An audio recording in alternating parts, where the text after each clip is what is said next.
Madame, bonjour. Merci de suivre l'information sur RTI2. À présent, les titres. Dans cette édition de la mi-journée, nous irons à la découverte de Fidèle, un coiffeur passionné d'Ayoobou, sous-préfecture de Gaumont. Et puis, au Niger, la France va fermer son ambassade pour une durée indéterminée. Voilà, c'est tout pour les titres. Encore une fois, je vous souhaite la bienvenue dans l'information de la mi-journée sur RTI2. Rendons-nous à présent à Ayoobou, plus connu sous le nom de PK61 sur l'autoroute du Nord, dans la sous-préfecture de Gaumont, département de Sikansi, à la découverte de Fidèle Kouliago, ce jeune qui, sans électricité dans le village situé à environ 60 km d'Abidjan, arrive à exercer son métier de coiffeur avec une tondeuse à cheveux qui, elle, a forcément besoin de courant pour fonctionner. Alors, la question que nous nous posons, comment Fidèle, ce jeune passionné de coiffure, arrive-t-il à satisfaire sa clientèle quand on sait que le village d'Ayoobou n'est pas encore connecté au réseau électrique? La réponse avec Yacouba Koulibaly et Koné Pargassoro de Madongi. Ayoobou, village de la sous-préfecture de Gaumont, département de Sikensi, région de la Niébitiassa sur l'autoroute du Nord. C'est dans ce village, plus connu sous le nom de PK61, que Fidèle Kouliago vit. Son métier, la coiffure. Et c'est dans cet atelier contigu à sa maison qu'il l'exerce. Un atelier de fortune qui laisse à désirer. C'est qu'à Ayoobou, point d'électricité, parce que pas encore connecté au réseau électrique. Une situation qui n'a pas plongé ce jeune coiffeur dans le découragement. Fidèle a décidé de se servir d'une batterie de voiture et d'un stabilisateur pour faire fonctionner sa tondeuse de cheveux. Il n'y a pas collectionné de boulet, batterie et palac. Il nous dit, bon, c'est que c'est bon, comme il n'y a pas de moyens, bon, c'est ça, les boulets, ça. Comme il n'y a pas de courant là, à partir de 18 heures, je ne vois pas. Ce métier, selon Fidèle, lui permet de subvenir aux besoins de sa famille. Pendant le dire, ça va. Les gens viennent un peu. L'état du salon des Fidèles n'empêche pas les habitants d'Ayoobou de le fréquenter. Nous sommes dans le village ici, franchement, il y a un problème de courant. Le frère s'est installé avec sa batterie. On va vers lui pour qu'il puisse nous coiffer. Mais lorsqu'il n'y a pas de soleil, souvent on peut rester jusqu'à au moins une semaine comme pendant la saison pluvieuse. C'est difficile de se coiffer. Souvent on est obligé de se déplacer jusqu'à Libo, soit à Abidjan. Nous sommes satisfaits parce que sans lui aussi, nous ne pouvons rien. À la fin du travail, les clients se disent satisfaits. Coiffe bien, bon, il se débrouille à sa manière. Il n'y a pas de courant, mais un peu de temps. Si nos cheveux poussent, bon, je viens et puis il fait ça à sa manière. Marié et père d'un enfant, le rêve des Fidèles voit un jour Ayoobou, le village qu'il habite, électrifié pour lui permettre de mieux vivre sa passion, la coiffure. Un rêve partagé par l'ensemble des populations de ce village du département de Sikensi. Découvrons un autre passionné. Il s'agit de Lassina Diakité, un chauffeur de minicar qui porte des costumes pour exercer son métier. Maintenir son style, il apprête tous les vêtements qu'il mettra au cours de la semaine dès le dimanche soir. Dans la commune d'Abobo-Adjamé, passagers et commerçants admirent son style vestimentaire. Le respect des clients est l'une de ses priorités. Allez, je vous invite à le découvrir. Dans la commune d'Abobo réside un chauffeur de minicar, communément appelé Baka. Un conducteur pas comme les autres.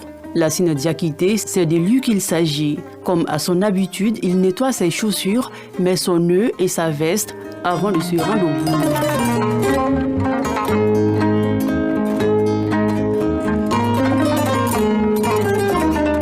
Lassina, vêtu de manière impeccable, pourrait facilement être confondu à un fonctionnaire d'État. Mais que non, il est bel et bien chauffeur de minicar. Et pour éviter d'être en retard, Lassina apprête tous les vêtements qu'il mettra au cours de la semaine, dès le dimanche soir. J'ai beaucoup aimé le costume parce que le costume me prend trop plus que les autres habits. Tout le monde apprécie, donc ça m'encourage aussi. Semaine ça là, je prie ça pour le costume que j'ai pris semaine, ça là, c'est pour la semaine là. Voilà, c'est ça, vous avez trouvé ça sur le fauteuil là. Il y a les fois, tu es fatigué, tu dis que tu as te réveiller tôt. Donc, ça fait que, ouais, que tu ne peux pas te réveiller tôt. Si tu as déposé dans le placard avant que tu as cherché ce qui doit t'apporter, donc ça a mis du temps un peu. Donc, je ne prends pas une fois qu'il m'a retiré à la presse, je viens et dépose là. Là, s'il y a un retard, je sais où je dois me diriger. C'est à l'âge de 10 ans que Lassina dévoile à son père sa passion pour ce métier. Il m'a demandé que c'est quel métier que je veux. Et j'ai demandé qu'il veut être chauffeur. Donc il m'a dit ok, il n'y a pas de problème. Donc il faut rester à côté de moi. Je suis resté avec lui un peu. Jusqu'à arriver à ce moment. Donc le verre a décidé pour me faire venir à Abidjan ici. Pour éviter les ennuis et les désagréments avec les passagers, Lassina prépare toujours la monnaie avant de quitter son domicile. Souvent, il peut avoir monnaie 5 000 sur moi, souvent monnaie 2 000, monnaie 3 000. Ça dépend dans la journée, monnaie que je gagne. Et si je gagne le monnaie maintenant, je garde pour le lendemain, pour mes passagers. Si monnaie finit maintenant, je l'informe. Après avoir tout apprêté, il s'entretient avec son ami intime Karim, venu lui rendre une visite de courtoisie. Avant que moi je le connaisse même, moi je me disais que peut-être qu'il travaille dans la fonction publique. Étant chauffeur de bar même et que tu t'habilles comme ça pour aller au travail même, c'est pour ça que moi je me suis approché à côté de lui-même. Après les échanges, Lassina s'engage pour une nouvelle journée. Une fois auprès de son minicar, il s'assure de son état. Une inspection minutieuse s'impose alors.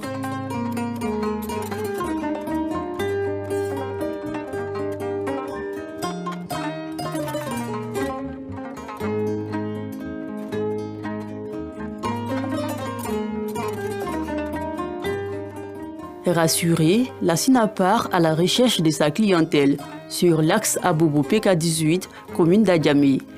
Le plus impressionnant chez Lassina, c'est qu'il est à la fois chauffeur et apprenti. Les apprentis n'aiment pas respecter mes passagers, donc c'est par rapport à ça. Tout un coup, j'ai dit non, à faire l'apprenti, j'ai arrêté. Sinon avant, je voulais avec l'apprenti. C'est pas facile, mais en fait, on fait avec. Nous-mêmes, les chauffeurs, ils nous manquent de respect. Ils commencent avec les passagers, pas fini. Ils mettent sous nous. Et souvent aussi, les gars fient à nous de toute la journée. Donc, c'est par rapport à ça, moi, j'ai décidé de rouler seul. Grâce à son apparence soignée et tout le respect qu'il voue à sa clientèle, il réussit à charmer de nombreux usagers qui ne manquent pas de le complimenter. C'est ça trop. En tout cas, il est bien. Il ne roule pas fort, il sent doucement. Lui, là, en tout cas, il n'insulte pas les gens. Il n'est pas comme les autres. Son style vestimentaire, sa propriété, son élégance et son amour pour son métier, des véritables atouts pour lui. Son baka est toujours plein. Tous veulent être transportés par les charmants et dynamiques chauffeurs. Je voulais monter dans un premier Guara. Ce chauffeur est venu me contacter. Bon, il est tellement bien habillé qu'il inspire confiance. Je suis parti monter dans sa voiture. Les autres ont commencé à se plaindre. Je leur ai dit de dégager devant moi. Car celui-ci là, il est bien habillé. Quand il monte dans sa voiture, tu te sens plus en sécurité. Quand tu respectes ton métier, tu vas réussir dedans.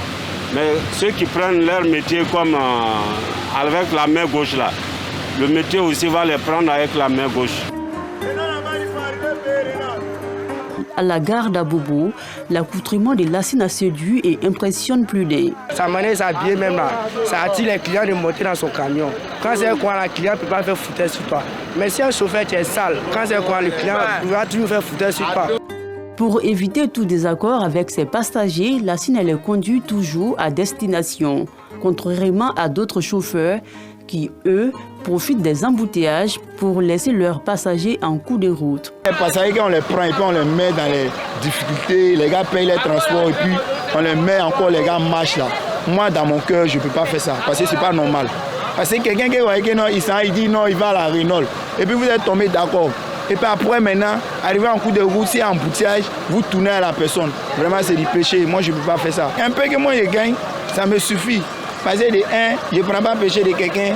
De 2, l'injure de maman, les paroles maudites, ce n'est pas derrière moi. L'amour de Lassina pour sa profession le pousse à déployer tous les moyens et surtout à prendre toutes les dispositions pour ne pas rencontrer de difficultés. Il soit avec parapluie là. S'il pleut, je cherche mon client en bas de ça. Lassina est aujourd'hui un modèle pour les commerçants de friperies dans la commune d'Adjamé.